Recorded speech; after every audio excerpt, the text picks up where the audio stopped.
What is your hourly rate and why it's so vital to growing your business, your life, your dreams, your aspirations, and helping your family win at the highest level? All right. GeniusLoanOfficer.com. Head over there right now and schedule your call to exponentially grow your business in such a powerful way, beautiful way, joyful way that you are able to just have freedom, have growth, while simultaneously just having this growth that feels right, that feels good, that feels natural, that feels empowering, and you can start doing it the way that you want to do it. So big stuff. GeniusLoanOfficer.com. Head on over there and we'll have a consultation, see if you're a good fit for the program, and get you in there and have us help you, the group help you, and good gosh almighty, grow your business very quickly and rapidly and joyfully. All right, so what is your hourly rate? This is something that can really hit home, and hope that this angle and it gives you inspiration today to make changes, lasting changes, quick changes to your business, to the way you think of yourself, the way you think of how you just show up every day, and what your earning potential really is. So I want you to do yourself this gift. I want you to, however you do your calculations on your phone or on a computer or on a piece of paper here, or maybe you're good. I can do stuff in my head and math all day, and that's why, by the way, somebody's like, hey, you should be in the mortgage industry. You're really great at math. So I don't think that has a ton to do with your success as a loan officer, but you may be that person too. So do this gift for yourself. I want you to take 500, multiply it by 40 equals, then I want you to multiply that by 50. What is the number that you get? 1 million. That's $1 million. So for you to make $1 million a year and do it in 40 hours a week, you got to make $500 an hour on average. Hey, you got this. You could do this. So we're going to go through this and give you some free thoughts, some open thought. And I hope, my sincere hope is, I open up conceptual zones for you that never existed before, that you can have free thought and free thinking, and start to have these just different processes about how you think about yourself, how you think about your business. And sometimes I close that story loop and tell you a little bit more and how to pack that in. Sometimes I just let you do that do that process by yourself, and that's is intentional, because I don't want to just tell you what to do. And as our coaching clients, we oftentimes will tell them, hey, this is some things to work on, and sometimes we'll just, like, we give them a lot of free thought, little nuggets to start thinking before we close that loop, maybe the week after, simply to give people and yourself the thought processes to think of yourself differently. And it just starts to sharpen your tools, and where you can go fish for yourself, and you can start, when you do have something that pops up, you know how to handle those. So I want you to have these free thoughts. I want you to take this, and I want you to start thinking, for yourself as well, and taking some of these lessons and going, okay, what can I do with this to help me grow my business now? Okay, so you got to look at this, like $500 an hour, and whatever number that is for you. So say, hey, listen, I really want to, the number for me is, I really want to make $500,000 a year. It's so amazing. I'm making $200,000 a year. I want to make $500,000. And right now I'm working 50 hours a week, but gosh, that would be amazing if I could do $500,000 a year for 40 hours a week. Well, go ahead and put, 250 in here instead of 500. So you'd have to make $250 an hour for 40 hours a week. So here's the deal. You're not going to make the same hourly wage on every single thing you do. You're going to have to make more than what your target is per hour in a lot of hours during the day, right? Because if it's $500 an hour, it's not like every activity is worth $500. Therefore, you may have to make $1,000 or $1,500 an hour on some activities, and how many hours you're going to need for that to even out to $500 an hour. This is very important. We're going to go through some steps too. You can, take, and again, free thought. There's going to be a lot of these you can go on your own. But what activities are worth more than $500 an hour? Well, perhaps it's a meeting, Zoom meeting, coffee meeting. I think one thing I know is very vital in thinking how much is stuff worth is that what you can do is now, go ahead and maybe jot down a piece of paper if you're driving, go back to this is, make yourself go through this plan is write down and figure out after this lesson is how many hours on average, say a week last year, did you go on, say, coffee meetings, coffee appointments, say real estate agents? And then what did you make last year? So let's say you made $200,000 last year and you averaged a half an hour of coffee meetings, per week. So think about like how many deals like resulted out of those. So obviously it may not be the $200,000 you made. Maybe you see it resulted out of you getting 30 deals and they're worth $3,000 a piece. So you made 90 grand and you see, okay, well, that was 25 real hours or 30 hours or whatever I did. Now, how much money did I make in that activity? So you may find that a coffee meeting was worth, say, $2,000, $3,000, or maybe it's worth that. Let's just say $1,000, right? It's worth $1,000 every single time you went on a meeting. Now, when I say every single time, does that mean that every single meeting went to where, as planned, they started sending you business and it was just everybody was $1,000? No. Again, it's the average. And what I think can be very important to you is we oftentimes will go, man, we had these 3 meetings and, I got one out of them and, one person send me business and man, I don't know, like, do I keep doing this stuff? But then we think, if we just average that and say, every time I just go to a coffee meeting, it's averaging me $1,000 an hour. Wow, right?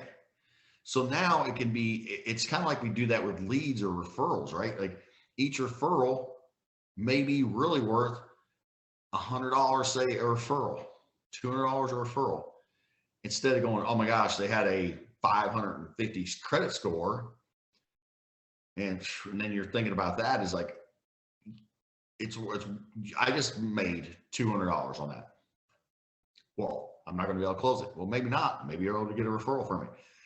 The point is like, you're concentrating on the activity, doing that. And over the course of time, if you keep doing those right activities, that results in getting to the coffee meeting and having the correct conversation, it's going to lead to a lot of money. If you do the things that are necessary, that brings in the referral, then you're going to make this amount of money, and that's sustainable. That's repeatable. That's very something that you can. It's very predictable.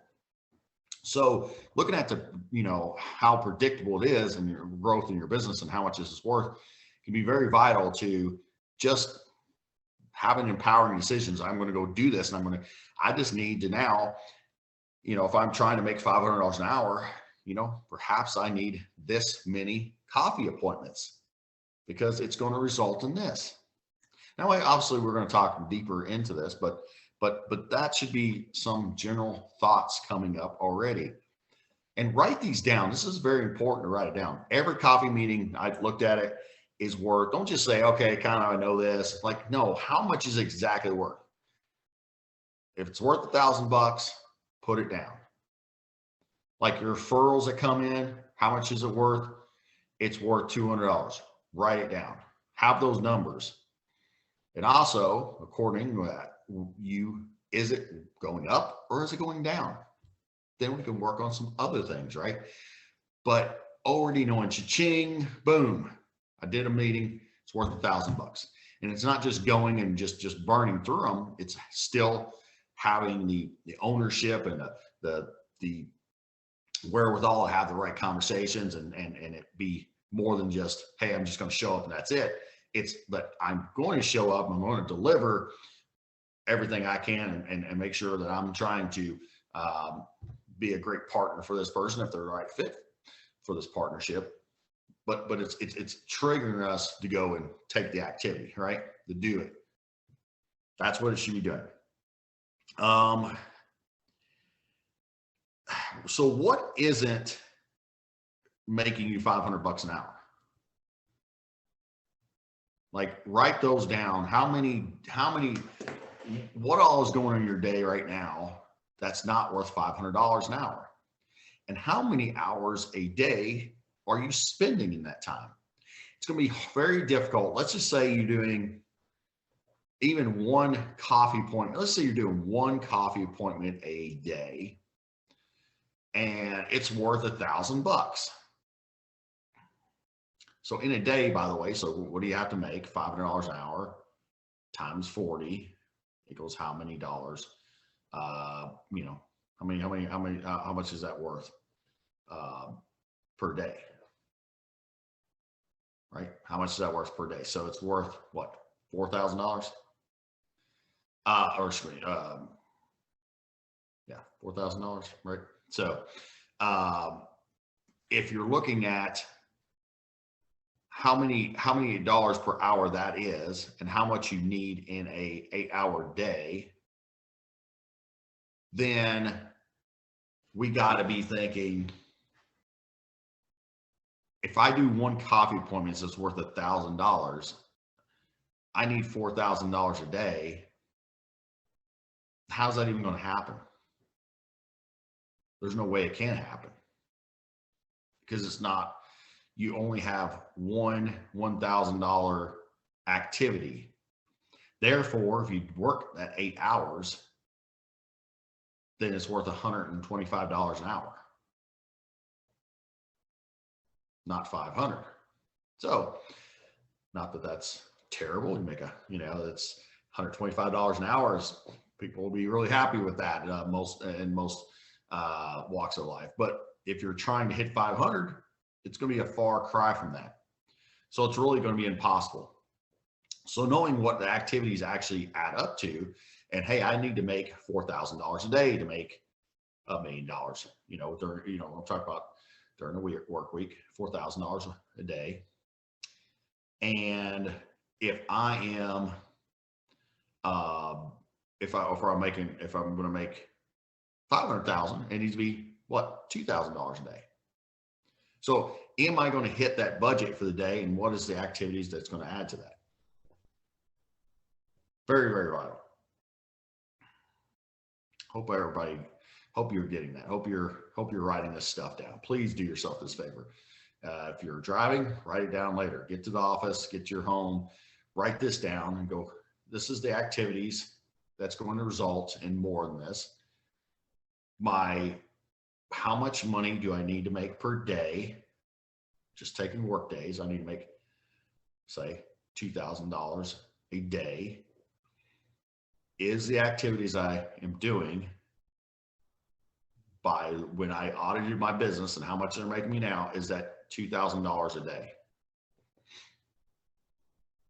If we do this, we can predictably know where our business is going, how much it's going to be, how much money we're going to bring in. It becomes predictable. if we know those metrics and we know what we got to do to hit $2,000 a day, what activities we have to do to get $2,000 a day. All right. So how can I condense my day? This is really huge. Get a plan of action for self and team. The one I think is so vital is potential time sucks. We get this all the time. You know, we were talking to a client a few weeks ago. This is just so common, right? Is that he was like, man, you know, like the last few days or so, I haven't really prospected, I haven't really done what I'm supposed to do to bring in business. He so had these files not going right. Sound familiar? And we could have just been like, oh yeah, I get it, right? Because we all get that. We all get stuff goes haywire. It's a mortgage industry. And my partner Dallas is always like, he'll like jokingly like blame me for something, you know, in the group or whatever, or if we're, you know, just you know, we razz each other. And of course, a lot of times my comeback is like, hey, listen, I you know, I'm used to it. I'm a lender, right? I'm a loan officer. We're blamed for everything. So we know that, right? Doesn't matter. You know, if the client's fault, and, you know, we can't throw the client under the bus and divulge to the seller agent that things are going wrong. But it's clearly the client, not us. And we get that, right? We're blamed for stuff.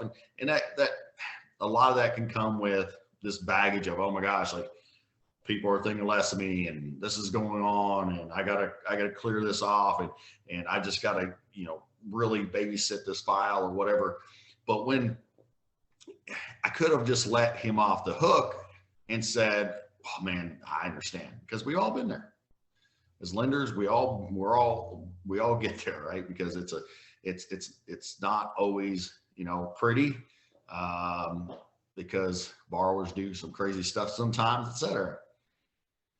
But I could have left him off the hook. We did not.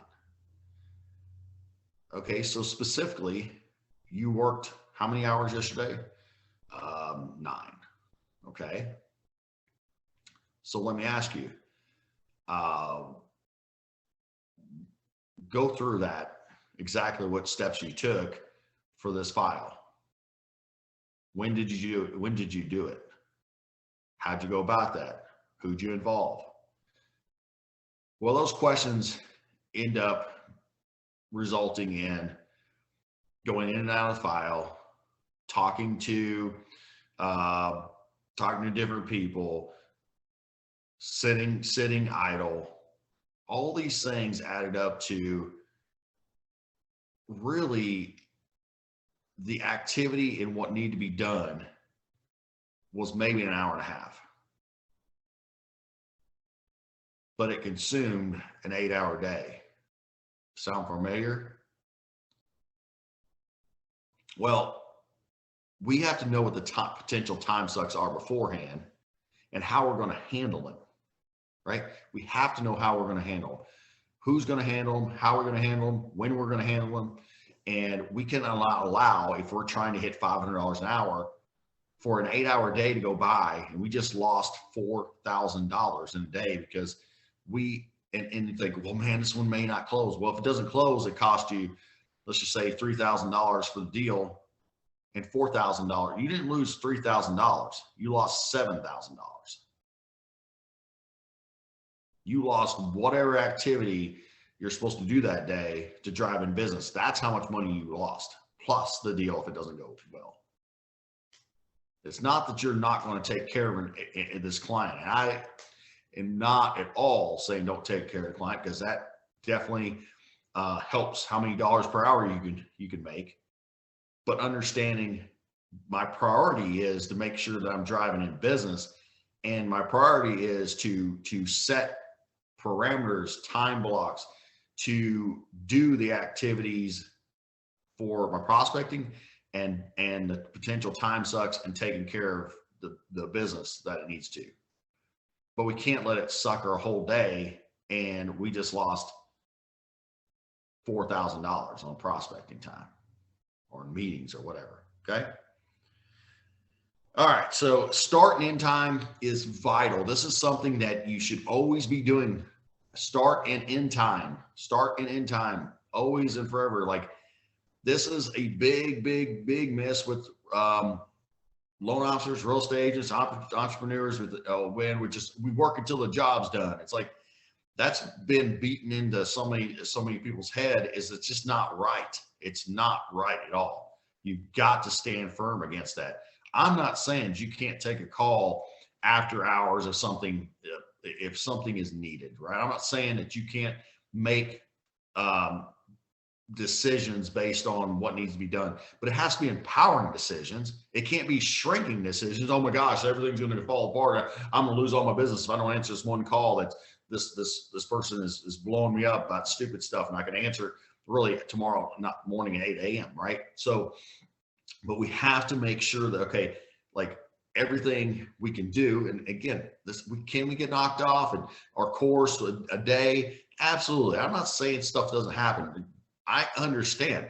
I get it. But going, okay, I'm going to work from 8, I'm going to be in the office at 8:30, and I'm going to leave at 4 every day, for example. And that's my time. Boom, I'm out. So everything is condensed in that time. I'm going to get everything I need to do. I'm going to set up my day properly. And this is what I'm going to do instead of just letting it expand. And we spent 2-3 more hours that we didn't need to spend if we would have just properly empowered our decisions. We would have made sure that we had scheduled in everything, and we had the start and end times. Like, okay, and what I would encourage you, and this is how I help myself kind of wean off the whole just work until you kind of die thing, is that I said, okay, 4 o'clock, I'm out. And I remember the first day I did it, I was like, oh gosh, I'm like working feverishly trying to get stuff done. I'm like, oh my gosh, I'm not allowing myself to work past 4. And good gosh, I got so much done, right? I was a little inefficient in the first part of the day, which force fed me to try to get stuff done, but at 4 o'clock. But guess what happened? After time, I got better and better and better at it, and I was able to go, good, everything's good, right? So we like our people to really cut out somewhere around 2 to 3 o'clock. Well, I can't do that. I'm not saying you can't take a call here and there afterwards, but like pretty much that's it. If you can hit your day, you schedule your time, you show up. You should be eliminating, delegating, and dominating. Write that down. I'm going to eliminate, delegate, and dominate. Eliminate, delegate, and dominate. That's what you're going to do every day. You're going to eliminate what you don't need to do. You're going to delegate to who you need to, and set them up for success, coach them through what you need to, and you're going to dominate. And when we talk about like how are $500 an hour or $1,000 an hour activities, how do we raise that? So when you write this down, and then over the course of 12 weeks, know that, okay, my coffee appointments, for example, net me $1,000 per coffee appointment. How do I get that to 1,200? How do I get that 20% better? I need to have more commitments. I need to ask for, I need to say, I ask for that next logical step at the actual meeting and get another referral. I need to, I need to just sell a little bit differently, better, and unclose instead of rather than talk about products and services. How do I move that from $1,000 to $1,200? So in this sales activities that's making you money that you should be doing, how do I raise that? If you can raise 3 or 4, think about this, you can raise 3 or 4 sales activities by 20% a piece, that's 80%. You can do just a little bit more of it, so you can get 20% more efficient on it, even 10% more efficient, like on 3 different activities, 30%, and you can do, say 30% more of it. Gosh, you are moving the needle really quick, right? So it's just these little inches. How can I get a little bit better? How can I get a little bit tighter here? How can I ask a little differently here? How can I follow through a little bit better here? So I can move these from $1,000 to $1,200. And now I'm giving myself a lot better chance because now it's a $1,200 activities, and this is a $800 activity. And now if I do, a coffee appointment at least a day, and I do this activity, which is going to get me $800, which is 2,000, and I do these other two, which is closer to 1,000. That's 4,000. I got my money in. So think about it like that. Just remember this: it's not about gross income. It's about how many options you net. It's not just about gross income. It's about how many options you net. We oftentimes hear that money creates options, and it does. But you got to net out those options by having time, by having energy, by having freedom of choice of what you want to do, not trapped. You can be trapped and making a lot of money.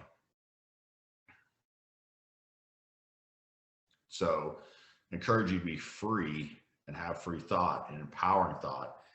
And money only gives you options if you allow yourself time for those options, right? Money gives you options if you allow yourself time for those options, right? So let's give ourselves time to have options, to have freedom of choice, to have empowering decisions, to have energy, to have life. I encourage you to have starts and end times. I encourage you to know how much your dollars and hours worth. I encourage you to do what you can to do more of it, of those inside your day, inside your allotted time. Eliminate, delegate, dominate, and man, just raise that hourly rate. You're paying yourself an hourly rate. What do you want to make per hour? Go out there, eliminate, delegate, and dominate. Limited risk equals limited income.